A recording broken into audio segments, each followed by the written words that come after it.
the Jonty and Mac podcast.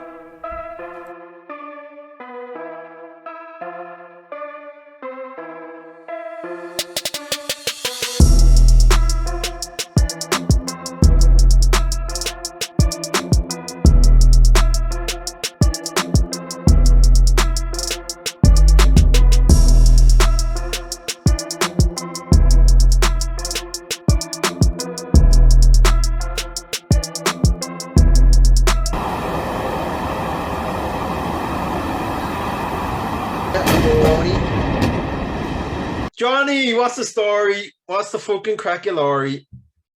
Mac, what's happening, baby? What were you saying is happening in Temple Bar? A lot of kids that shorts off and stuff like that, and just listen, do what kids do. They should be fucking in town having a good time and getting chased by the police and all that good stuff. You know, you're young. Mac, this is different, man. I'm talking about hordes of kids with no tops on, like, and basically going into Temple Bar Square, jumping up onto the bin with like a 2-foot speaker and just the noise of it while you're trying to sit there and have ice cream, and it's just belting out. But the thing is, listen. Here's my thing, right? Give them kids somewhere to go and something to do. There is nowhere for them. That's what I'm talking about. There's nowhere for them to go, and there's nothing for them to do. Right. And it's all part of like it's all part of a dirty little. Well, that's what I'm talking about. Like, you know what I mean? If kids want to do something these days, they need money. You can't just go to the sports field or something like that and just like do a game of football or something like that because it's locked off and the lights are turned off at a certain time. Back in the day, like the field was lit up. You could just turn up with a football and just go for it. Like, you know, that kind of way. You didn't have to worry about the guard chasing you over across the fields. Well, you know, it did happen and stuff like that. But so long as you were doing nothing harmful, you weren't doing any social behavior, no one gave a fuck. Like kids, I feel sorry for them today.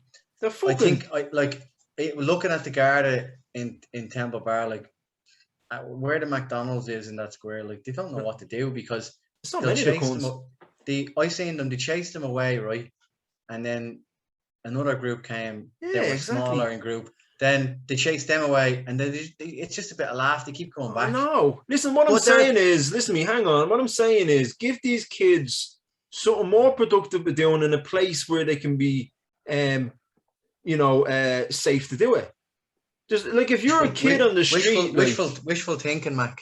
Well, I know. Listen, I know. Listen, I'm not going to get into a big Negatron fucking humor. Okay, I'm sick. I'm not. I'm just saying it was just mad. Like I was walking around Temple Bar and there was just a dude walking around Temple Bar with a cone over his head. You know, like obviously he's smashed. You know what I mean? But like stupid things like that, and then like I just kind of feel sorry for the kids because like the girls are going around like. They basically look naked, to be honest. Yeah, that's I wouldn't allow my kid to go out looking like that with a skirt that's basically just showing their arse. It goes to show the level of provision that they have, and there's no one there at the hall door to check. Say, hey, sorry, sweetheart. Listen, would you not have a bit more respect for yourself? You're my daughter. Obviously, the father figure isn't there, and they think they can get away with it, and that's just the sad reality of it. I don't even know if it's all that. I wouldn't be surprised if a lot of them change when they get out, you know, because I can guarantee it. There's some of the ones that I've seen. There's no way that their man that could allow them to go out like that. Like I'm talking about like hot pants that you wouldn't even go to gym in them. Like, you know what I mean? You wouldn't even go swimming in them. You wouldn't even go swimming in them. Like Jesus Christ. But the thing is they're all buckled. But the thing that I found most amazing, right, is. They're so nonchalant walking around with just pure open cans and bottles, which like, she's back in the day, like, yeah, he's a mad thing, isn't he? He's a mad thing with a bottle in his hand, just bottles and cigarettes, just like adults, you know. It's very strange. Yeah, listen, leave them to it. They have to go through this phase, and that's just the reality of it. Yeah. And do you know what? And looking at it a bit in retrospect, if you really, really think about it, John, okay. Maybe Temple Bar isn't the worst place for them to be hanging around because they're in plain sight of everybody. There's police present around, there's cameras around. So if anything does negatively happen to any of the kids, it can be, how would you say, intercepted at an early stage, rather than down. Remember, like what we used to do was go down the back of the lanes and stuff like that, and out to the fields and stuff like that. If anything happened or something like that, Jays, you probably wouldn't be phoned till the next morning. Like you remember we used to spend the nights in the valley drinking and stuff like that. If you fucking fall, break your neck or anything like that, go your next morning before someone finds you. I don't know, Mac. From what I've seen in Temple Bar, I think they're better off taking their chances in the fields and of their local areas, because there is some fucking dodgy cunts in there, man. Well, this is the like what you mean, like. You know what I mean? There's just this pissed outfits walking around. Yeah, all right, I understand. What I'm saying people is, that are drugged up. There's people that are like, at least that are people just can see them. you know. At least people can see them. Whereas listen, Mac, they're in the open. It takes 2 seconds to drag some young one into a lane, like. I know, but like, there's not too many lanes that aren't more than Temple Bar's full of it, man. It's easy. Well, maybe you know better than I do, but I'm just saying. I'm not talking from experience here now, you know. I think they're better off in the fields anyway. I know you would. Oh yeah, we know where you stand. Let's just, before we get into tonight's topic, let's just say there's some very unsavory characters. We know. In Temple Bar. Yeah, and there's one less now that you're at home. But anyway, listen to me. For those who are listening, we just fucking have a podcast. We have been away for a while, holidays. I've had a bit of COVID, so that's kind of out of the way. Me and John done a great episode on 9/11, but the quality of it was just so bad we couldn't put it out to you. Fortunately, yeah. But fuck it, listen, we're back here now again. John, what are we talking about tonight? I don't know.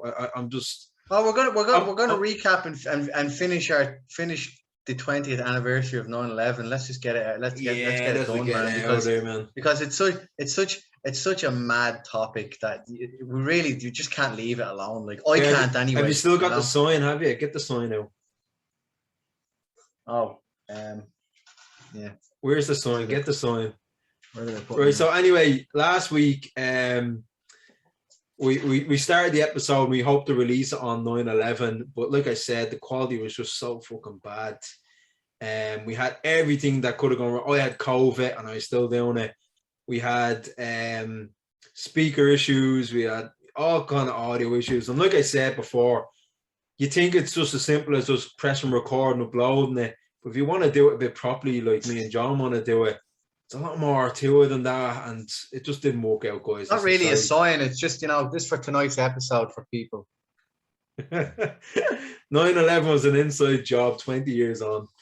Listen, 9/11, 20-year anniversary. Let's do another recap, even though it's kind of like past the fucking kill the dead horse. 20 years on. Look, this, you can still talk about it, Yeah, 20 years on. The mightiest, most powerful military force the world has ever known. And its allies, okay? All the intelligence, all the aircraft carriers, all the planes, all the Black Hawks, all the experiments, all the satellite navigation, the satellite surveillance, all that, okay? Could not be a lot of fucking towel heads with an AK. And that's the fucking, that's the bottom line. That's because they never did that. I'm just saying, listen to me, all that, you think about these people like in the Pentagon and what's that place in I don't know the other place, Whitehall, is it, or something like that? All these staff generals and all these fucking, they're on mega money. Mega money. They're probably pulling in 3 times what I make a year, okay? 4 times, because I don't make fuck all. And they can't fucking win a war. What the fuck was all that about? 20 years. And do you know what the worst thing about it is? And this is what breaks my heart about the whole thing, okay? I know 9/11, and we'll get into that. John will fucking tell you all about that. The worst thing about that is, okay, there's more civilians killed than military personnel killed in that 20 years. Of course. How can you justify that? Well, you can justify it because the arms companies, the military industrial complex, if you want to get technical about it, they used Iraq, Iran, Syria. Sorry, not Iran. Iraq, Afghanistan, Syria. They not yet Iran, but they're it's on the cards. It's on the cards. Yeah, they're working on it. And they just used it for it's just a gigantic testing ground. I mean, like the ammunition that they used, like even just the rockets that they used in soldiers' backpacks are like they're like a mortgage, like they're $250,000 a piece. They're like 80 grand a rocket or something, 40 grand a rocket. You're not even talking about the ones that come out of airplanes or Apache helicopters or out of Navy gunships, submarines, you name it, man. You're talking like hundreds of thousands per rockets, and they use them just regularly. And that's not even going into like the fact of no one will ever know how much Predator drones actually like used weapons were used during them campaigns, like because it's all undocumented and sealed. People know they were doing it, but they don't know the extensiveness of how much they were doing it. You have to remember these guys who were using these drones and stuff, like they're like in like the desert in Las Vegas, and they're using like a control, like, just a little controller, and they they don't care, because it's just like a video game. Yeah, it's like a video game. It's all automated. Like, well, they're trying to automate it as long as they can, and maybe that's the future of warfare and all like that. But like, why? Listen. Anyway, let's just start from the fucking start. Okay, 9/11, 20 years on. Okay, I'll explain to you what I think about 9/11. Okay, just give me a minute on this. Okay. Right, so ahead, mate. I've got loads. I know you do. Oh, geez, I know you do. But we're 11 minutes in now, 40 minutes. Let's just fucking crack it in. Okay, so we're led to believe September 11, 2001, a lot of Mujahideen or Taliban extremists or Al-Qaeda, I don't know what they call themselves these days, okay, hijacked 4 planes. Two flew into the World Towers, as we know. 1 hit the Pentagon. We'll explain that. And Flight 93, if I'm not mistaken, John, was that's right, yeah. Flight 93, overtaken and sabotaged and flew into the ground. Okay, so here's where I stand on 9/11. Okay, I don't like for the integrity of myself and the integrity of this podcast. I'm not going to say I know everything. I'm not going to say I know for a definite fact what happened, but I'm just going to give you my thoughts on it. Okay, so. Do I believe terrorists hijacked planes? Yes, I do. Okay. Do I believe they flew into the World Trade Centers? Yes, I do. That is undeniable. Okay. The Pentagon, okay, we'll go into that another little bit. Me and John actually agree on that bit. Flight 93, no one will ever know, and that's just the reality of it. Okay. So, was Bin Laden behind it? Another question. We don't know. We can only speculate and go on what we're fed to. Do I think he was the mastermind behind it? Yeah, I do, to be honest with you. I do believe that people went through flight simulation, hijacked them planes, and flew 1 into the North Tower and then 1 into the South Tower. Okay. What really got me is 9/11 an inside job? I don't know. Okay, no one will ever know. But what I do know is that there's some things about that day and the events that unfolded, the way it's reported, is very questionable to me. Okay, I don't know. I'm not a fucking demolition expert. Does 2 planes crashing into a big tower make it crumble under its own weight? I don't fucking know. Okay. But the one thing I do know for definite is that there's something very fucking fishy about Building 7.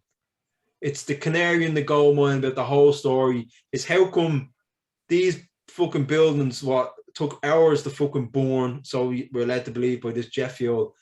And there's like Building 7 wasn't even hit. No debris hit it. Do I believe some of it caught on fire? Yeah, maybe. But was the fire extensive enough to build a building down, even though there was still firefighters around the area? How come they didn't melt? How come the steel around them didn't melt? So John has way more info on this because I tend not to go down these rabbit holes as much as John does. But Building 7 for me is the fucking canary in the coal mine. What do you think, John? Tell me, enlighten me. Yeah. See, the way to look at it is when you have to go back to where the Russians were occupying Afghanistan, and then the Americans didn't like that, and then you had a guy called Brzezinski who trained the Mujahideen. the Mujahideen, comprised of like Osama bin Laden, That's right. who actually is from the bin Laden family, who are a Saudi Arabian multi-billionaire construction, weaponry, mainly construction, but weaponry And oil. And oil multinational family company, right? So, like, it's not like Osama bin Laden just like got out of a hole in Tora Bora, like, you know what I mean? He's well astute with, like, he went to a proper school, he's well educated. He's not this guy that's just a radical dude that sits in his room all day and he's banging the Quran, you know? People have to realize that, like, the Americans knew who this guy was, right? Now, they obviously didn't like the Russians in that country. So what they did was they trained those guys up, gave them the armaments. Like, these guys were given like professional training, like by the Central Intelligence Agency. They were trained by crack commandos. Green Who Berets, taught them, like, Green Berets and stuff like that. Who taught them like guerrilla warfare, taught them demolition, weapons, how to use intelligence, everything, Stinger missiles, everything. So they, you know, it's the people that think that like Al Qaeda just arrived there, and the Taliban, who like think about it like this, right? The Taliban took over, right, and just rained terror in that country, brought it back to its absolute knees of civilization, right? So we're led to believe that 19 hijackers who are from Saudi Arabia, who gained American citizenship, then were training in Florida, right? Also on like a single engine Cessna, right? Which, if you've ever played GTA and you do Vice City and you do the mission where you get the plane on the water, it's got like it's just a single engine. Like, they're very, very basic planes. Now, obviously, in order to fly one of them, you still need to be quite capable. But when you talk about what are they, a 757 or a 737? For the attacks, 757. Yeah, 757, right?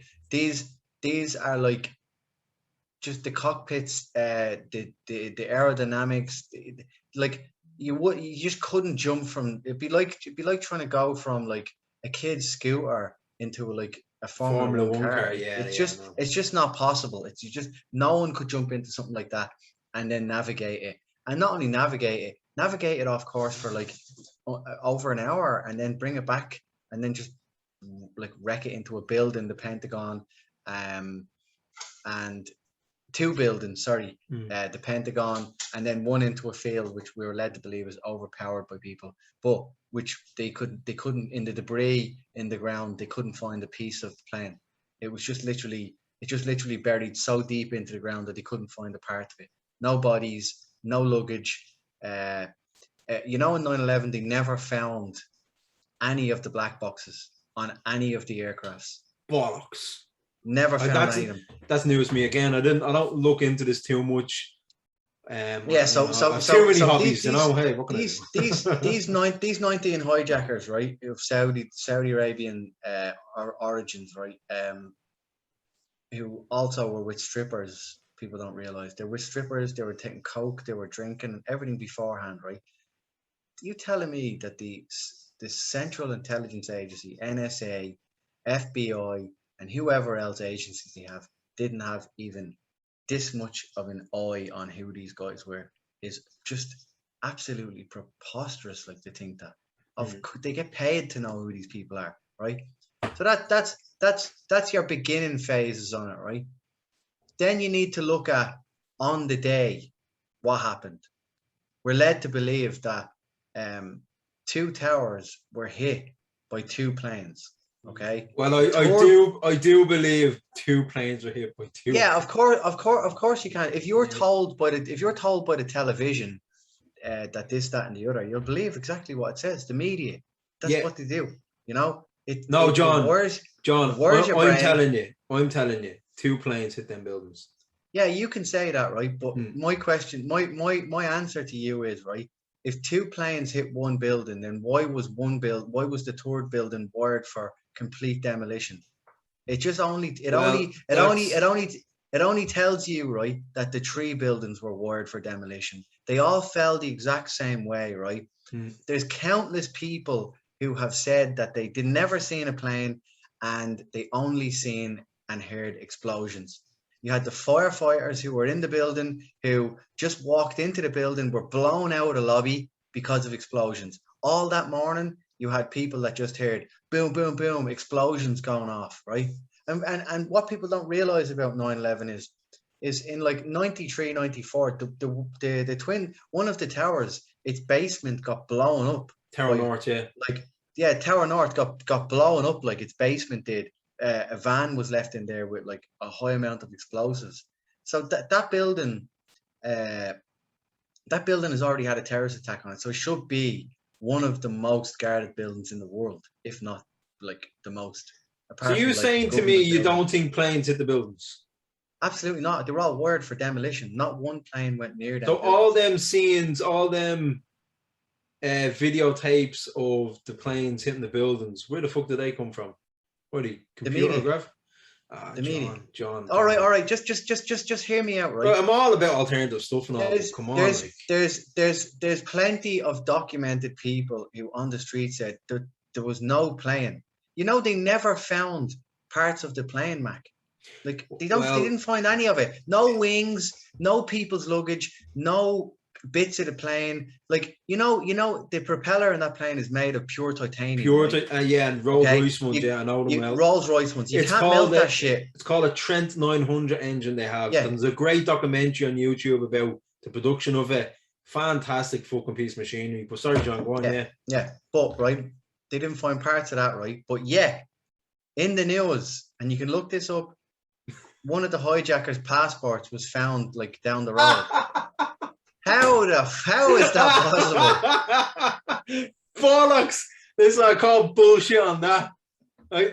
Listen, me, you'll have to put a link in the description. I will link everything in this. Where that story came up that like one of the supposedly terrorists that fucking flew one of these planes. His passport was found down the road. Passport was found down the road. Yeah. No word of a lie, right? Right. Okay. Have you ever heard of a guy called Larry Silverstein? Larry Silverstein. I've heard the name. I'm sure. Yeah, all right. Larry Silverstein. He owned the buildings. Yeah. Sorry. He owned the buildings, right? But a month before the attack, he took out insurance policy, right? Yeah, that's true. That's a fact. He took out insurance policy for in the event of a terrorist like attack, right? Yeah. Both of the towers were taken out in a terrorist attack, right? The buildings were full of asbestos. It would have cost in the millions to take it down and reconstruct the building. Yeah, right? Because you have to shut down floor by floor, remove the asbestos, reopen it. Yeah, it's a fucking right. And it's such a health hazard. Yeah, asbestos like you have to remember, you have to take down all the boards, put down the bare wall, and then you have to get the bars that have the asbestos on it. You have to scrub them, then you have to dispose of the stuff. It's a fucking job and a half, for a fucking anyway, one of the biggest buildings in the world. So Larry Silverstein took out that insurance policy, right? And then the Twin Towers happened. He went to court and sued. Brought the insurance company to court, right, and made a staggering like couple of billion. Yeah, over 2 something billion, right, from that, which has to go down. Actually, sorry, it does go down as the biggest insurance fraud or insurance scam of all time. It's one of the biggest insurance. Actually, I think it's the biggest insurance payout ever in history, right? Whoa. So you have that element to it as well, right? You have Larry Silverstein on news saying that Building 7 that they were going that the fire department made the decision to pull it. That's right. Pull it. This is where I step in, and this is where I'm like, hang on a minute. Hang on a fucking minute. What the fuck? Hang on. Yeah. Again, for the integrity of this podcast, I'm not going to say I know everything, but what I can say is to rig up a building, to get it to fall in on itself safely, forget about the planning and the process and the bureaucracy to go through, takes weeks. And it's not just one person does it. It's a team of people, experts on demolition these buildings to do it safely. they need to put the right amount in, need to do calculations. You can't do it in like just an hour or two or a few hours. It's a few weeks job, like from end to finish, the planning, forget about it. Yeah, you're not going to do it in 2 minutes. If people would like somewhere to start on just that, what Mac was saying there, right? You just need to go to 911 engineers and architects, right? They have probably the best architects, engineers, demolition experts, right? Who give their own speech and their own hypothesis, and they've even done their own model scales to show you that it's just completely impossible for a building to fall in on itself. It just doesn't happen. Well, the thing about it is with me, John, right, is I understand a certain face of the building was facing the Twin Towers at the time, okay? So I understand if that bit of that building kind of collapsed, okay? But I wouldn't expect the whole building to just follow suit. I'd expect some structural integrity in the building. And again, I'm no fucking expert, but I expect some of the building to be left there upstanding. Yeah. And there was a financial building in Madrid, right, that went up in flames. It burned for 2 days or something, and never crumbled. Its structure stayed completely intact, right? Now the building was burnt, absolutely burnt beyond recognition, right? But its structural integrity didn't erode. And I'm talking about this building was, now obviously the planes had kerosene in them, okay? Yeah. Kerosene is extremely flammable, but it's extremely flammable for a period. That's why you would get a big burst and a ball of smoke and a big usher in of fire. But after the oxygen takes it out, like I don't think, how could kerosene burn through like absolute, like, if what people don't realize about the Twin Towers is, and even Donald Trump said this when he was talking about them at 9/11, that the windows were so small in the building because the whole structure was made completely of steel. Steel, that's right. All the windows, the whole way up was all pure steel. The building was built. People don't know this. I only found this out because of the 9/11 architects and engineers, right? It was built to withstand a plane hitting it, a physical plane hitting it. It was built to withstand that, right?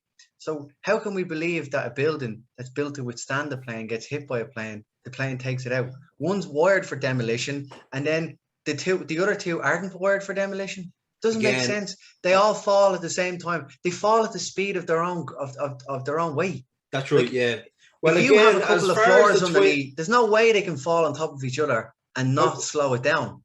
Like I said, like, I'm no expert on the Twin Towers and stuff like that. Okay, I'm not going to step in and say I think this, I think that, but I'm just going to stay out of them because I don't fucking know. Okay, what I do know is that planes went into them buildings. It's the building 7 that fucking catches me. It raises so many questions, and I just call bullshit. There's too many holes in the story. I don't understand why they're just not being honest and just saying, here, listen, either the building was just a wreck and it was just a shit building and it just fell in at itself. Just say, give me that at least. Or if you're going to bullshit me, at least bullshit me properly, okay? It's a shit building, didn't have any fucking good frames to it, and it just fucking pancaked in on it. Right, I'll believe that. But to say that it just like, because of the heat of the other buildings and it caught fire as well, that it just imploded in on itself like that all together at the same time. Fuck off. Get the fuck out of me. What do you think I am? Stupid. See, Mac, the thing about 9/11 is it's amazing how it's 20 years on, right? And like, it's so disturbing what went on in it, right? That people's brains and their consciousness, or their conscience, it wouldn't be able to accept how dark this is. That's why they accept the basic story, because I totally agree with you. They can't accept how dark these people are. These people are. They're 50 to 100 years ahead of all of us with their plans. Well, that is another thing I really fucking does, and I'll be straight away, I'm glad you brought it up. It does scare me. Let's just say evidence came out tomorrow that actually, do you know what, 9/11 was an inside job or something like that. Can you imagine having to face that reality? And I understand what you're saying. It is much easier for people to just say, oh, do you know what, let's just believe what I'm told. I just want to get on with my life. I just want to turn up for work, earn me little wage, raise me kids, do me groceries, fucking clean the house, whatever I have to do. I don't have the energy to be giving a fuck about like inside jobs and stuff like that. I totally understand people like that, but if they can get away with this, John, if honestly they have got away with it. They have got away. Well, okay, look, and that's the reality of it.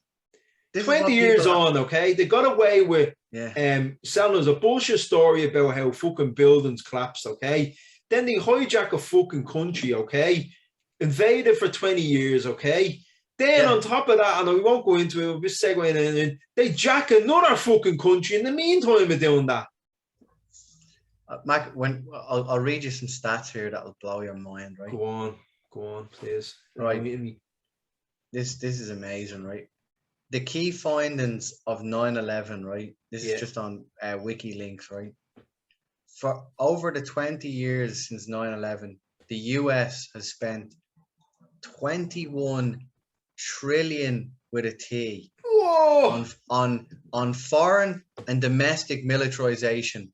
Of that total, 16 trillion went to military, including at least 7.2 trillion for military contracts. Another 3 trillion went to veterans programs, 949 billion went to homeland security, and 732 billion went to federal law enforcement. 700 something billion. Oh, million. Yeah. Oh man, that's staggering numbers. Right? Well, 21 billion. Let's just put that in perspective, okay?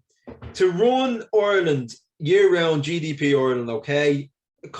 All the police, the guards, the health cares, the teachers and all like that, costs about 50 billion to run this country every year. Okay? 50 billion, okay?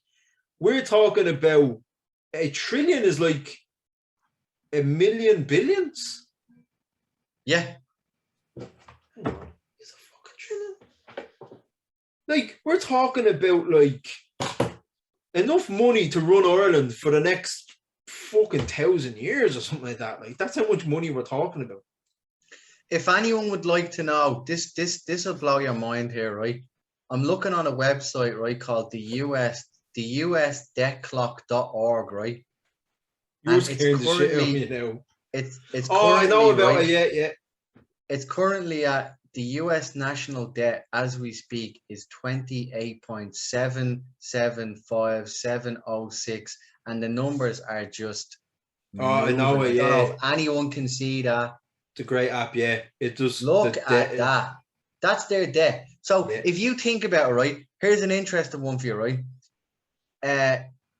If the war on terror cost the American government 21 trillion, right, then the country without being in the war on terror would have only been it's still a staggering figure, right? Would only be 8 trillion in debt. 7 trillion in debt. Wow. So they had to have gained from it. No, people gained from it. The likes of the neocons gained from it. The likes of Mr. Dick Cheney, Halliburton, they gained from it. Guaranteed Bush fucking gained from it. Absolutely. General Electric, who people don't realize in America, make weapons. They also do electricity, but they make weapons. Oh, they make the jet engines and all that shit. They make everything. I think they're making lasers now at that now. Yeah, you had that private security firm, Blackwater, making billions off of private security for NGOs going over there, and just people that were engineers and contractors and you name it. But Mac, I have some interesting stuff here for you. You might want to. I took some notes here if you want to have a listen. Go on, throw one or two at me. We won't fucking we won't rip the arse out of it. Yeah, well, it's not the first time America's being attacked now. You know that. Oh no way! We know. No. In around like let's say 53, there was a thing called the Lavon Affair or Operation Susanna, where some Jewish synonyms. Yeah, but that's nothing to do with 9/11, John. That's going back. I want to kind of break this down for you. You're going to enjoy this part, right? Right. Go on. This is how I'm going to lead into it, right? A Jewish synonym is basically someone who's of Jewish descent who basically will volunteer to assist the state of Israel with Mossad. If people don't know, Mossad's like CIA basically, but it's an Israeli term. Israeli like CIA. They call it Mossad, right? So a synonym, or I hope I'm not butchering that, a synonym or whatever, right? Yeah. They'll assist them through money, logistics, medical care, intelligence, whatever. Anyway, there was the Suez Canal, and the British were guarding it, and the Americans were quite friends with the Egyptians. The Israelis didn't like that, so they basically blew up a post office to try and make it look like it was the Egyptians, but the explosive didn't go off correctly. It did go off, but it didn't. They were out. Whatever way it happened, they captured the guy, and they found out he was basically a Mossad agent, like Israeli. So like this is one part, right? The second time they were attacked was the USS Liberty, which was basically watching the 6-day war, which was the state of Israel, Egypt, Lebanon, and Syria, I think, that were fighting in that peninsula. But the USS Liberty was basically what would you call it? Like surveillance vessel, a surveillance communications ship that was a former World War II frigate that was basically just changed over. And at its time, it was probably the most advanced and technical operations style ship of its time. It even only had on its bow just painted numbers, and it had like a gigantic American flag. Again, the Israelis jammed their communications and bombed the shit out of them for 2 hours. 2 hours. Using napalm on them, torpedoes, 300,000 rounds were found hit into that, and 34 sailors were murdered. And nothing ever happened to Israel for that attack on a US ship. Probably not many Americans even know about that. Well, I didn't know about about stuff up. Yeah, I didn't. Anyway, now is where it's going to lead into this, right? Now I'm not bashing the Jews here, right? But I can't help but no, listen, right? Every time I look into this, right, they've got their fingers in it. They're in it somehow. So I just, I can only go in the direction that the evidence is pointing at. There was a document called A Clean Break, a new strategy for securing the realm, or the document was called the ACB, created in Israel by the IASPS to conquer the Middle East by creating a flawless image that Israel is a great ally of the US and the West. Right? That's that document that was created. And there's another document that goes older than that, which is Odin and Ann's Greater Israeli Project, which if anyone knows Ken O'Keefe, he's just brilliant, man. He's such a great talker. But he was a former military American soldier. He fought in the Gulf War and stuff. He just woke up one day and he realized this is horse shit, like what's going on, And he's been continuing since. And if you're listening, man, we'd love to have you on the show, mate. I'd love to talk to you. Yeah. You're one of the reasons I got into this. But anyway, I'm going off in a tangent. No, I understand what you're saying. I've listened to him. He is fucking out there. Yeah. He's out there, but he's very he can back it up. Yeah, he's not one of these guys that just spit and shit. He can back it up with dates, times. He knows his stuff, So then we're getting into like what leads up to the 9/11 thing, which is like you basically had a Republican think tank, which was called like they first called them the Republican Jewish part, not Jewish, but like neoconservatives or neocon for short, right? These guys came up with a project New America Century, which is PNAC for short, right?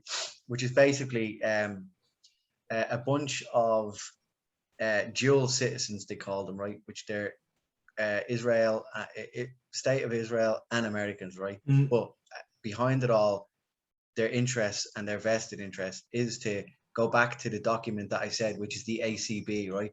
But they created PNAC, right? The creators of the ACB created Rebuilding America's Defenses.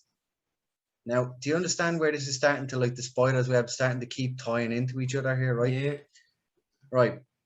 In the document, they call for a catastrophe-like event or similar to a new Pearl Harbor, right? And the objective was to control American foreign policy. So these people in their document, America's defenses or rebuilding America's defenses, they said in order for their agenda to be pushed through, they would need a scenario like a new Pearl Harbor, something that was so catastrophic that would shock so many people and would just, without a doubt, people would just go, right, whatever you need, just do it, which happened. That's what happened on that day, right? Another thing that people don't realize, there's basically, I don't know, what way would you say it? It's like a very cheap WhatsApp thing for back in its day, but it was quite advanced, called Odago. Odago is an Israeli instant messenger, right? And two of its high executive employees, 2 hours before the attack, got messages on Odago of to stay away from the middle of the central New York, basically. And that's so the owners of this app were in New York at the time. Yeah, it's called Odago, right? No, the messages were just sent in. It's like, let's say we have like our group, right?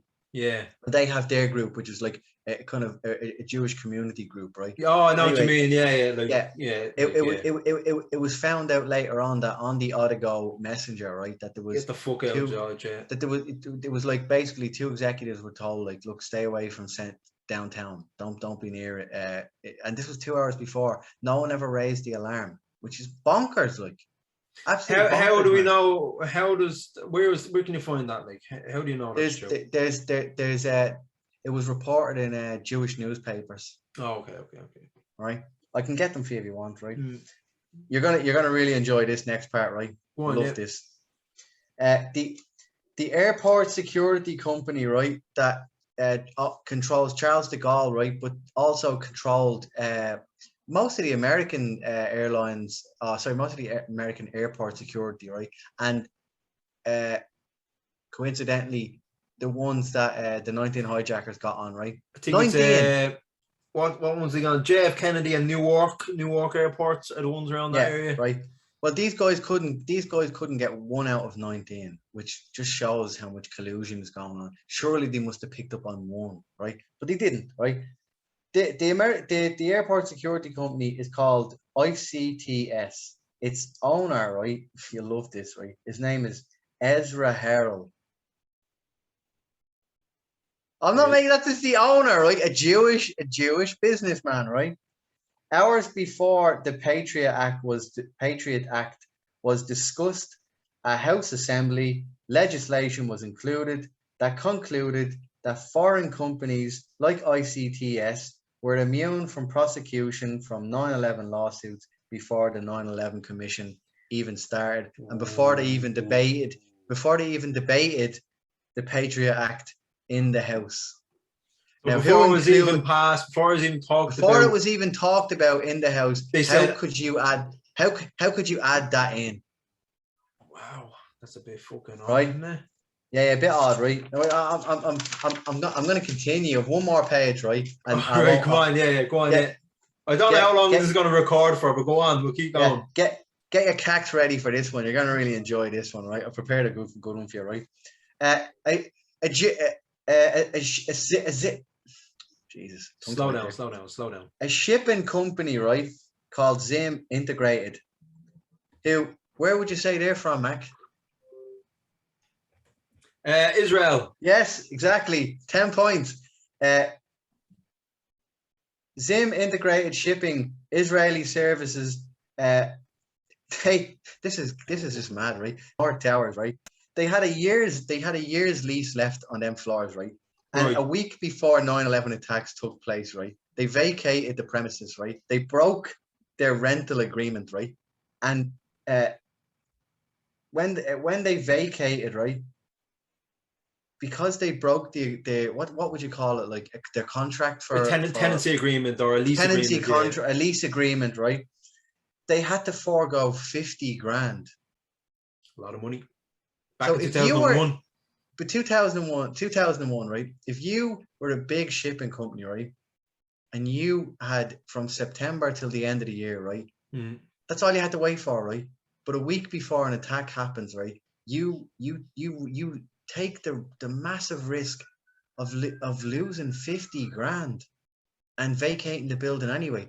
Why would the company do that? It actually makes no sense, and it actually makes the business look silly by vacating a week before and losing 50 grand. How many businesses do you know would lose 50 grand? Well, I tell you what, someone would be fucking fired in my business if they ever lost that. That's what I'm saying. That's just a coincidence, right? Here's another one for you, right?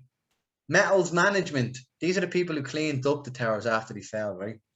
They're owned in collusion with the Sims Group, who, guess who owns it, Mac? Guess where the owner's from? Ah, come on, man. I'm a fucking... You're Mystic Meg. Go on, have a guess. Are he from Israel or are they... Yes, he's Israeli. Is he Israeli, but is he American born as well? Well, look, he's an actual Israeli called Alan D. Ratner. Okay. Yes, I understand. Steel, yeah, absolutely. Yeah. Crime scene evidence, right? That should have been checked properly, right? For likes of nanothermite and just checked in general for structural integrity on or how a black box, or the black box are at, right? Basically, the crime scene evidence of 9/11 was sold to Asian smelters. Chinese companies, right? Bought 50,000 tons of steel, right? Jesus. The company is located in Shanghai, right? And you're gonna love this part, right? Alan D. Ratner's metals management company. He bought per ton. Per ton he bought for $70, right? He sold it on to this Shanghai company, right, for $120. Yeah, 50 quid profit per ton. Yeah, absolutely. Yeah, 50. Exactly, right. Hang on, let me do the maths. Hang on. 50 quid by 50,000. Let's just do the maths, motherfucker. So 50 multiply 50, 1, 2, 3. Wait, hang on. Equals 2.5 million. Yeah, right. So that's crime scene evidence that was sold and profited on, right? Another coincidence. 2.5 million, yeah. 2.5 million. Yeah. Right. Then I'm gonna finish on this guy, right? Which was on News Talk there the day before the 20th anniversary. Have you heard of a guy called, because this is the legal side of it, right? Called Kenneth Feinberg. No, but you did tell me about him. I heard of him, but probably people listening to this haven't. And it is a good for people that don't realize, right? He's how would you say this? He basically was drafted in because he's not only a law lecturer, right? But he's also he's worked on settlement cases all of his life, right? And I'll tell you, before 9/11, this will blow your mind, right? He worked on the settlement case, right, for Agent Orange that was sprayed on people during the Vietnam War. So this bloke is going back to the Vietnam War days. And if people don't know what Agent Orange is, it is a highly toxic substance that was used to basically destroy the forage in around the Hoochie Man Trail. So it was made to expose the Hoochie Man Trails and other Viet Cong positions. Yeah, exactly. But it just killed all the forage, so they could see, soldiers could see where they're going. But at the same time, it was so toxic to human beings, right? That children were a lot of women were infertile, a lot of kids were born defects. Still to this day, kids in that area are being born with defects. Right? Still to this day, because of Agent Orange. The lands that it's been exposed, it can't be used for. No, it can't be used for anything. That's because of Agent Orange. And if people want to know who made Agent Orange, a company called Bauer. Who's Bauer, Mac? Moderna. Yeah, that's right. Monsanto. Monsanto, sorry, Moderna. What am I talking about? Monsanto's, they're a food company, if I'm not mistaken. Exactly. Who was? And Bayer, you can buy shares in them, by the way. Yeah. Who was Bayer beforehand? Fuck, I don't know, John. They made the gas that was used to kill the mustard gas. 6 million people. The what's it called? The nerve gas? Not the nerve gas. The jewel gas. Yeah, the Judas, whatever you want to call it, right? Yeah. Well, I'll finish on this, right? Kenneth Feinberg, right? Set up the victims compensation fund, and he was given 7 billion. Strange number, right? But he was given 7 billion, right? You know, why would he be given 7 billion if it was a terrorist attack? Like, why would they be willing to get the money out quickly? Because they didn't want anyone investigating. They just want them silenced, right? So he was given a 7 million compensation fund, right? He basically went and met every family member, right, or anyone that had basically perished in the attack, right, in the area. So basically, gave them two options, right? He said you can have a quick payout now, or a long drawn legal case with little to nothing in conclusion of violation against the airport security or airlines or government or state bodies, etc. That's right, because the law was passed before the Paycheck was in effect. Yeah. So in other words, they got fucked over, the families did. Yeah. Well, basically, the families realized that most of the people that were killed were their bread earners, right? Mm-hmm. So most of the females, for example, they would have taken that. So basically, because of Kenneth Feinberg, right, there was hardly anyone to testify or look into this to try and get like in private investigators to try and get like a proper like. There's still a lot of people that wanted they don't like the 9/11 Commission. Like, you know, it's crazy, man. But 97% basically waived their rights to a trial due to losing their breadwinner. That's a fact, man. That's crazy. Because and Kenneth Feinberg is a Jew as well, by the way. Yeah, that's a bit. That was that's well thought out. That was. He was like, well, not only that, but like, if I'm not mistaken, and I'm not a legal expert, but if they do wish to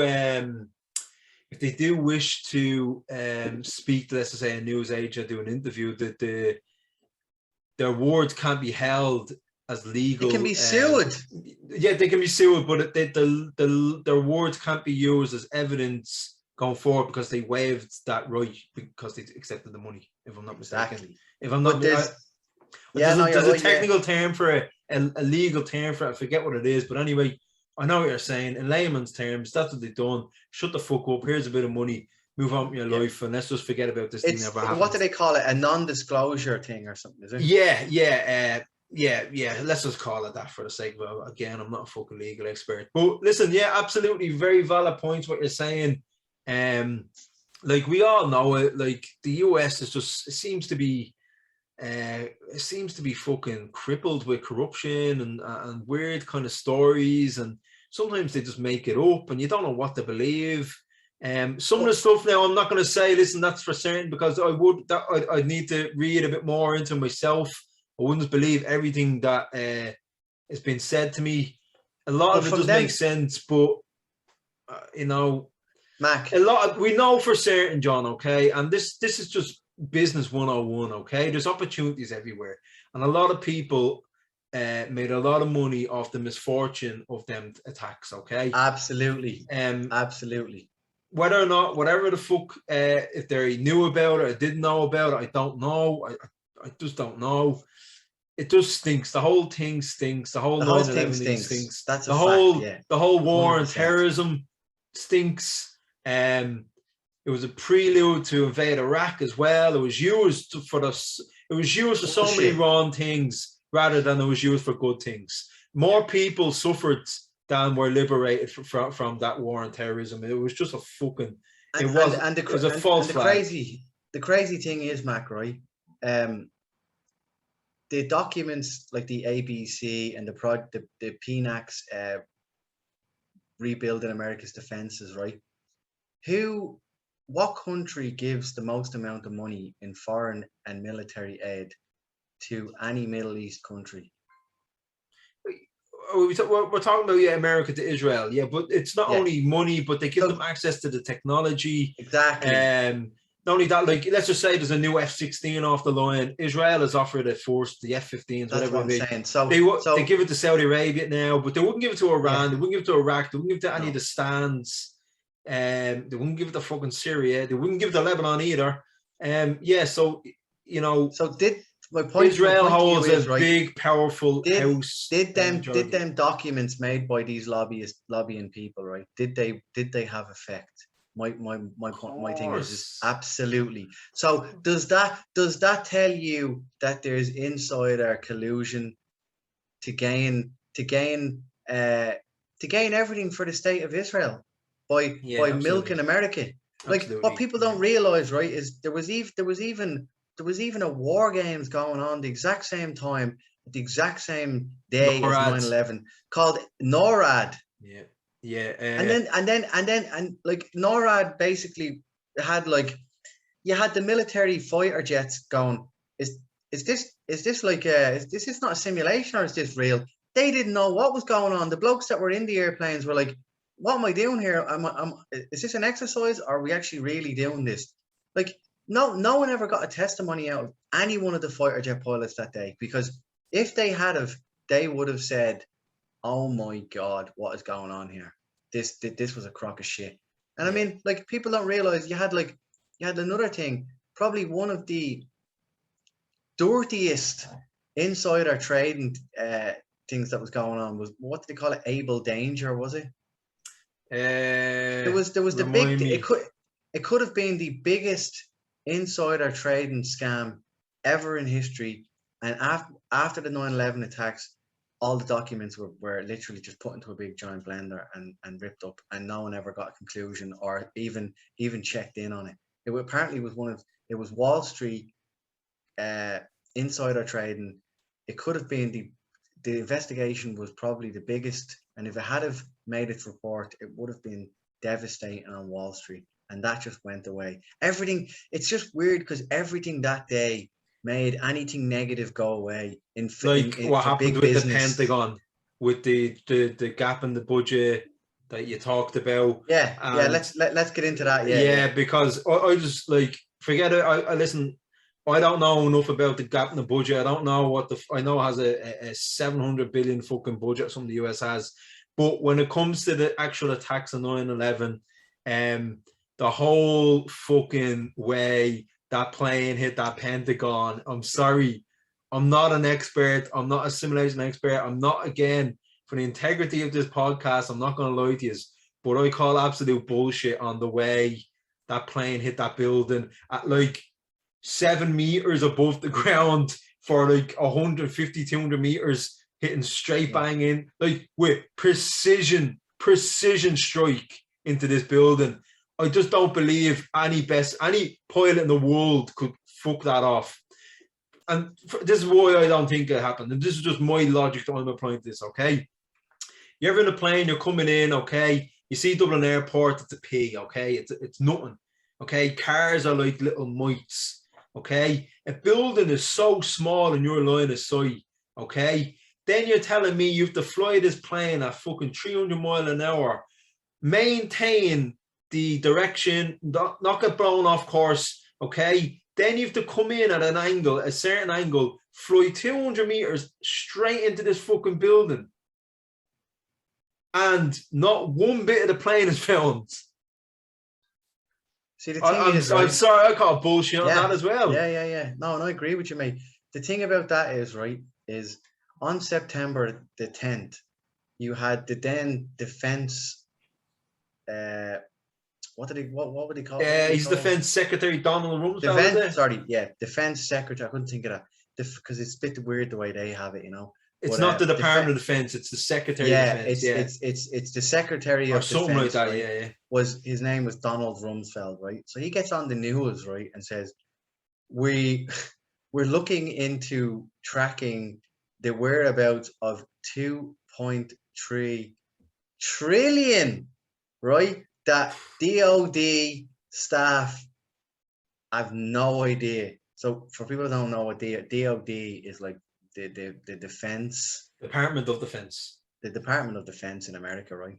They basically spent 2.3 trillion, right, the day before 9/11, and had no idea where. No, I don't think they spent the day before. I think it was just over a period of, like, say 5 to 10 years, something like that. Yeah. It just can't account for 2.3 trillion. they couldn't account for 2.3 trillion, right? So Don Rumsfeld gets on the news and says, we cannot account for it. We're looking into it, right? Which is like, people are like outraged, and they're like, where are you getting this staggering figure for? And how come you're only coming up with now, right?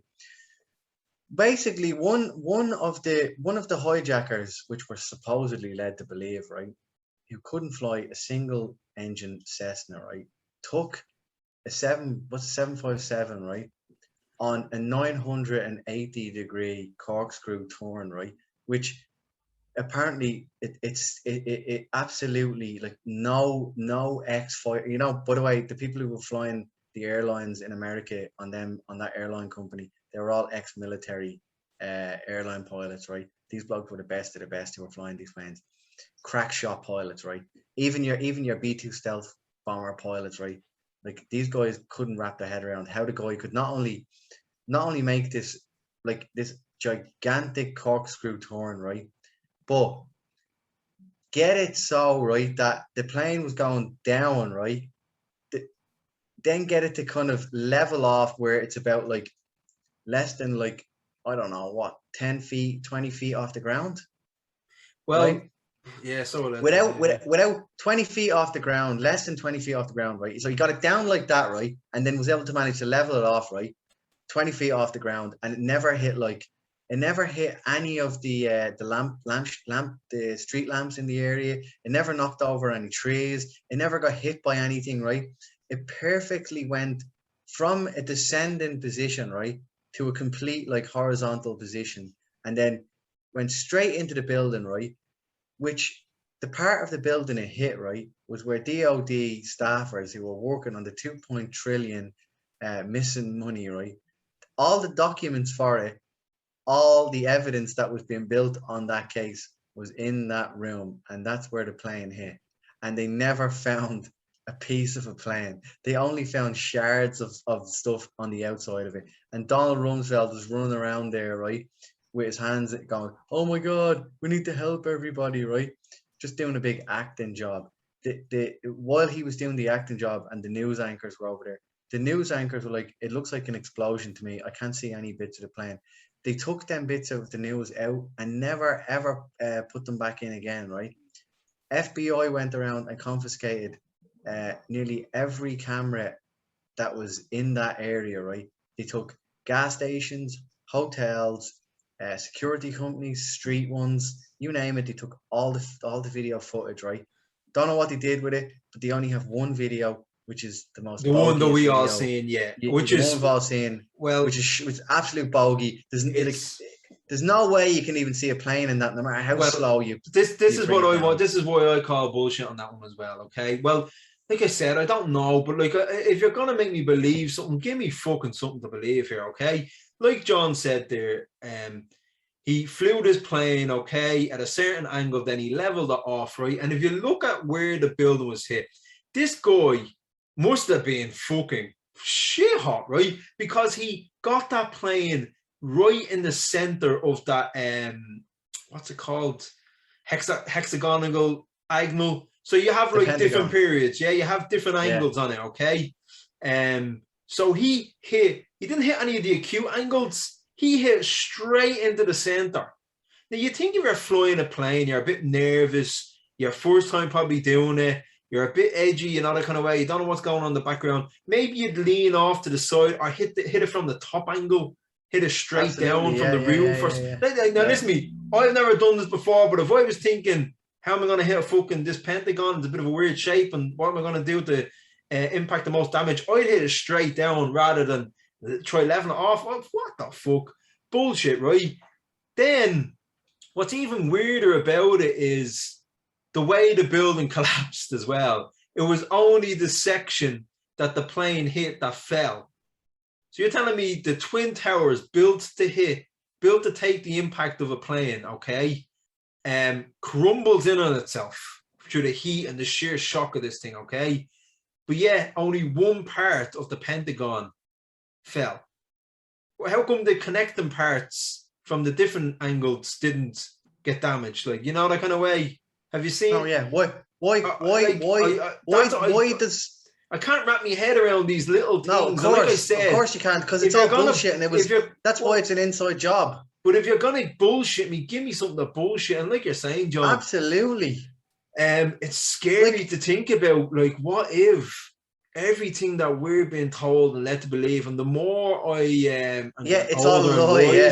The more I'm actually realizing, even in our own your whole life is a lie. And I'm scared that if I actually do wake up so much to the fact, I think I'm just gonna fucking storm the GPO and just fucking take control again.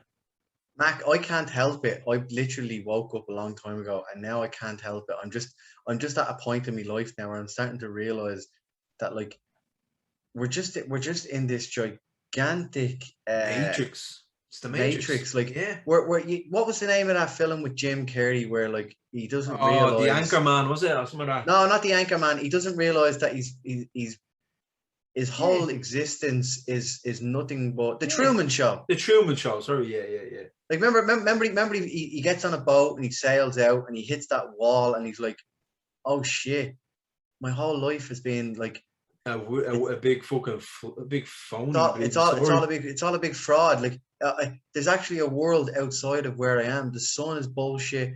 The water is bullshit. Everyone's an actor, and I've just grown up in this. Like, it's such a crazy, complex movie, right? That when you actually watch it, you're like, "Holy shit, that could be all of us right now. We don't know." Well, people call people like that. Well, I definitely a few years ago, I would have said, "I said something wrong with you. Like, are you fucking feeling? Or I think you're watching too much internet or something like that." And like I said, as time goes on, like I tend not to be negative. I tend not to focus on these things because I'm too busy in my life. Okay, I have too many hobbies. I fucking too many things to be doing to be constantly worrying about these things. But the more I think about it, the more it does scare me. The more it does. Mac, right? I get this realization. The more educated I get on these things, I'm like, you might be able to help me out on this part, right? You've been to America. Yeah, I love America. By the way, I love America. I used to go to America every year, and the last big holiday before this fucking pandemic was probably the best holiday in my life. It was in America. But just answer me this, right? They're pretty big people, yeah. Yeah, most of them, right? They're not your average people that, like, let's say, they wouldn't be as polite, or let's say as like the way the Irish would be, as in like, "Oh, how are you waving" and all that. They're not. It's not really. It's different. In New York, like, or any place like that, like, it's real. Yo, man, what the fuck are you looking at, man? Yo, fuck you, man. Fucking fuck you, man. Yeah. You know that kind of way. What I'm trying to get at is, right, most of Americans, they're kind of, because there's so many nationalities that have bred over the years with each other, right? You've basically got the world's amount of people in one country, right? But most of them have had military style service, right? And it is a tough country to grow up in. So, like, these people are not, like, let's say, they're not weak people, the Americans, right? They'd be able to, a lot of them be able to handle themselves, and a lot of them are big enough, right? So, but my point is, right, is that these Saudi Arabian coke sniffing, pole dancing, admiring hijackers who learned on a single Cessna, right? Yeah, were able to fawn off, like, these strong American people who were basically so terrified of two guys with box cutters. Like, that's the story that we have to believe. Like, these two guys on a plane had box cutters, right? You like, I know a box cutter, don't get me wrong, it would slash the fucking living arm off you, right? But if 4 people jumped on one of them, stick your box cutter up your arse, like, they bait the crap out of them. There's no, it's so hard to believe that it's so much bullshit that I just can't. I can't believe it. I understand what you're saying, but I have to understand, and this is a scary part of my thinking of things, is like how it's like, let's just look at the Irish, for example. Okay, we like to look at ourselves as the rebels of Europe, and, you know, with the rebellion and all like that, but we're the most passive, most non-aggressive people you've ever met. Like, to get an Irishman riled up, to get us out protesting, like, even the 2008 financial crash, when we had our money just robbed straight from us from the banks. No one went out. No one went out. But people they were like, we were, do you want another tenner there? Yeah, another tenner. I'll give you another tenner. Because the thing about the Irish is we can be bought, okay? Listen, as long as he gets his dole, or as long as there's something there, as long as Europe keeps throwing us a few quid, Paddy the Pig kind of attitude, we're what's called pacified, okay? Yeah, well, We're look at the COVID pacified. pass. Yeah, but just bear with me, yeah? Bear with me on this, okay? We'll get into that on another subject. Sorry. We're going into America here now, okay? Yeah, so, I don't know if you've ever been on it, right? But like, you've ever been on the Lewis or a tram or any place like that, or even down in O'Connell Street or in London or anything like that, and you see a fight break out and stuff like that. You don't get involved for whatever reason. Is you just it's a bit taboo to be doing these things. You can't get involved. But most people don't, Mac, and all fairness. Yeah, if that's what I'm saying, is because people now are so they're so comfortable in their own little world now, in their own little intermediate world or their internet world. Yeah, they're conditioned. They don't know how to stand up for themselves anymore. So I do believe that if a terrorist attack happened on a plane, okay, and the psychology work done on this, and I have looked at it, okay, especially because coming up to this, and I love a bit of psychology because I'm a bit of a tick like that.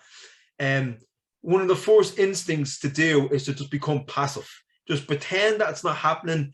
If I'm not mistaken, there was research done on some old hijackings, and people, once they found out that the planes are being hijacked, do you know what they done, John? They put their head back into the newspaper and just kept reading. They're just like us with what's happening in the world now. We just become so passive and we don't want to face the reality. It's so painful to face it that we're willing to just let it happen and just go on about reading this newspaper, even though there's a terrorist attack happening in that plane. So I do believe that that human instinct did kick in, and that pacifization did kick in. Once you get a load of towel heads saying, listen, by the way, sorry, Mac, hang on, John, listen to me. All you have to do is say a fake button. No one has to know we've a bomb on board. Any of you just fucking move. I'm pushing the button. Sit the fuck down. Don't move. Shut your fucking mouth, or I'll kill every single one of you. Okay? This is for Allah and all like that. John, listen to me. It's very easily done. It's you think, you're the big man, John. Hang on. I'm not a big man, by the way. I'm not saying that. If you're put in a position, John, it's easy to sit there in an armchair and say, I do this and I'll be the big man like that. Shut the fuck up. I've seen big men talk a big game, but once they're there, they crumble, they get white-faced and they just don't know what to do. So it does happen. It can easily happen. I have a bomb. Any of you fucking move. You're all fucking dead. Do what I say and no one gets hurt. People will believe that. Doesn't Flight 93 disprove what you just said? Yeah, it does, John, because... So lick your wounds, bitch. No, yeah, okay, so that's 1 out of 4 planes, John. Sigmund Freud. That's 1 out of 4 planes, okay? No, I'm joking. Yeah, as it stands, my theory stands... Well, not my theory, but my argument stands up more than your one, because you've only had 1 plane, and all adjective is true. Evil only prevails when good men fail to act, okay? And it happens, like we said, and we talked about this in our workplace leadership episode, if you want to listen back to it. The reason why people get away with doing bad things, the reason why bullies get away with doing bad things, the reason why Bush got away with doing bad things, because good people fail to act. We fail to keep these people accountable for these things. And that's what's happened. We've become pacified as a world. Because we just want our Nikes, we just want our little house and our Costa and our Starbucks, and whatever you want to do, whatever you want to rob from the stock exchange of it. As long as you don't shit on my front lawn, I don't give a fuck what you do to me neighbour. They're shit on everyone's front lawn. But as of course they are. Yeah, but before we finish, just because you brought up Bush, in the 9/11 Commission, just so people can understand how much bullshit this is, right? George Bush and Dick Cheney basically gave a testimony in the 9/11 Commission, right? Not under oath, and behind closed doors. So nobody knows still to this day what they even said. So they probably just sat in the room and just pulled out their willy and went, here, watch the helicopter, and then just put it back in their jacks. I put it back in their cats and went, I'm going for a Guinness. I'm going for a Guinness. Screw you. Yeah, I'm going for a Jack Daniels. Screw you, buddy. Yeah. I don't give a shit because I don't have to swear and I don't have to tell anyone, and it's all being put away for 92 years. So but another generation will come out. They might just put it for another 92 years. Yeah. But listen, just before we wrap it up, if people want to check, there is a really good couple of documentaries. There's 9/11 Truth. There's 9/11 Architects and Engineers. I made my own documentary if anyone wants to watch it on Rumble. It's called it's Jonty 85. It's called 9/11 the Great Deception. You check that one out. Give me a like. Very good, yeah. It is which is a good. I just wanted to do one, you know. And then one that I watched that really, really blew my mind was 9/11 The Missing Links, and it will literally explain everything to you. Yeah, I didn't get the chance to finish it, but yeah, it is very good. Yeah, but they're good places to start, and just educate yourself on what's going on, you know, and then, you know, just work your way up from there, and maybe you'll be getting on the level that I'm on, you know. Hopefully, oh, Frank can handle it, you know. I don't think anyone can handle it. But like that again, this is why we make these podcasts. We just want to have these conversations. Yeah. They're freely accessed. We're on all these platforms. Yeah. Mac, do you remember? Sorry to cut you off, mate. Do you remember at my stags down in Galway when the guy we were giving money who was singing in the park? Do you remember I came down and gave him €5? This is like, how long ago is this, Mike? 10 years ago? It's going back, yeah. It's going back. Yeah, it could be about 8 years ago, right? But like, I basically gave him a tenner, like, and on his big speaker, I had him shout out to it. Like, there was a lovely day, and loads of people were listening to him. I had him shout out, 9/11 was an inside job. And he did it, yeah. And he did it. He was a man of his word, and he did it. And I'll never forget that. I'd love to find him and get him back on the podcast. He'd be great. He's a bit of a weird character, but I'm sure he has a few interesting stories. I think Soren or someone showed me a video of him, and he was in Dublin a few times as well. Anyway, listen, we're getting off topic here. Yeah, off topic, yeah. Again, listen, good conversation we had to have, John. I love these little conversations we have. And we're back, guys. We're gonna try and work on some interesting plans and get some good guests in. Life has just got in the way, but we're gonna start ramping it up now. And we're gonna try and make things happen now and see what we can do, you know. But it's just something that we love doing anyway. So we're gonna try and bring some funny episodes. And yeah, if you have any projects or anything you're coming up with? Yeah, myself. I'm working on a lot of things, like, oh my god, fucking notebooks galore. Something I want to do. I'll talk to John more about on the platform. I'll probably because we try to get a podcast out every week, but we want something just small to fill in the gaps. So maybe me and John can work out, like, pick a day every week or every second week that we can just allocate. That's our slot. It'd be just a little something that we do individually, because we can't. A bit of crack, something, because we like working individually as well as doing the podcast ourselves. So it's up to you, what you want to do, John. But yeah, it is. I'm working on stuff all the time. I'm enjoying this new podcast stuff. I'm writing a lot of stuff. I'm thinking about a lot of stuff. I'm learning a lot of stuff. But I want to have conversations. I want to have conversations with people, interesting people that have inspirational stories and can talk about truthful subjects and awaken people like what we're talking about. Don't believe everything you read. Don't believe everything you say, because even what we said, what we read could be false as well, and we could be passing that down. So that's our disclaimer, motherfuckers. Yeah, do your own research. Yeah, if you want, hit me up a message, but we'll put all the links of the stuff that we suggest in on the podcast, so you can go do your own research and then get back to us, you know. Yeah. Anyway, listen, talk to you soon, boys. Love you loads. Bye. That's it. Have a good weekend, lads. Right. On the morning of September 11th, 2001, 19 men armed with box cutters, directed by a man on dialysis in a cave fortress halfway around the world using a satellite phone and a laptop, directed the most sophisticated penetration of the most heavily defended airspace in the world, overpowering the passengers and the military combat-trained pilots on 4 commercial aircraft before flying those planes wildly off course for over an hour without being molested by a single fighter interceptor.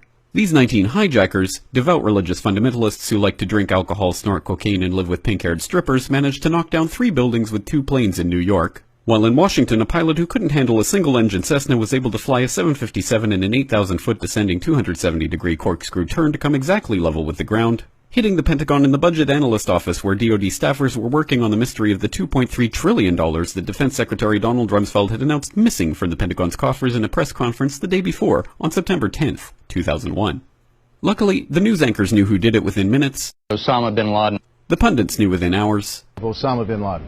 The administration knew within the day. Terrorists who committed these acts and those who harbor them. And the evidence literally fell into the FBI's lap. That a hijacker's passport was found blocks from the World Trade Center crash site, if you can believe that. But for some reason, a bunch of crazy conspiracy theorists demanded an investigation into the greatest attack on American soil in history. That investigation was delayed, underfunded, set up to fail, a conflict of interest, and a cover-up from start to finish. It was based on testimony extracted through torture, the records of which were destroyed. It failed to mention the existence of WTC-7, Able Danger, P-TECH, Sibel Edmonds, OBL and the CIA, and the drills of hijacked aircraft being flown into buildings that were being simulated at the precise same time that those events were actually happening. It was lied to by the Pentagon, the CIA, the Bush administration, and as for Bush and Cheney, well, no one knows what they told it because they testified in secret, off the record, not under oath, and behind closed doors. It didn't bother to look at who funded the attacks because that question is ultimately of little practical significance. Still, the 9/11 Commission did brilliantly answering all of the questions the public had, except most of the victims' family members' questions, and pinned blame on all the people responsible, although no one so much as lost their job, determining the attacks were failure of imagination. Because nobody in our government, at least, and I don't think the prior government that could envision flying airplanes into buildings. Except the Pentagon, FEMA, NORAD, and the NRO. The DIA destroyed 2.5 terabytes of data on Able Danger, but that's okay because it probably wasn't important. The SEC destroyed their records on the investigation into the insider trading before the attacks, but that's okay because destroying the records of the largest investigation in SEC history is just part of routine record keeping.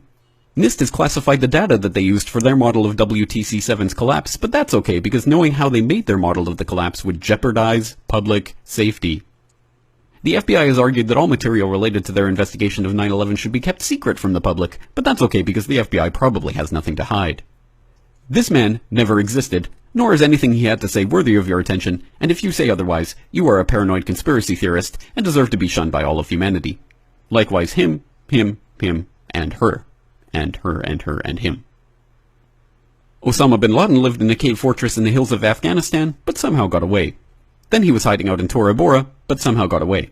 Then he lived in Abbottabad for years, taunting the most comprehensive intelligence dragnet employing the most sophisticated technology in the history of the world for a decade, releasing video after video with complete impunity and getting younger and younger as he did so, before finally being found in a daring SEAL team raid which wasn't recorded on video, in which he didn't resist or use his wife as a human shield, and in which these crack special forces operatives panicked and killed this unarmed man, supposedly the best source of intelligence about those dastardly terrorists on the entire planet.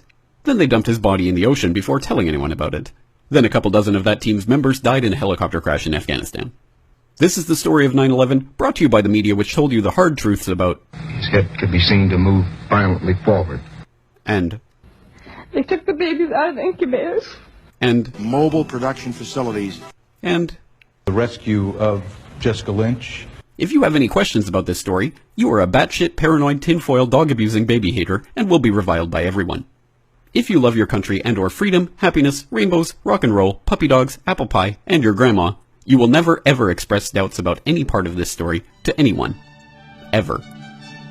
This has been a public service announcement by the Friends of the FBI, CIA, NSA, DIA, SEC, NSM, White House, NIST, and the 9/11 Commission. Because ignorance is strength.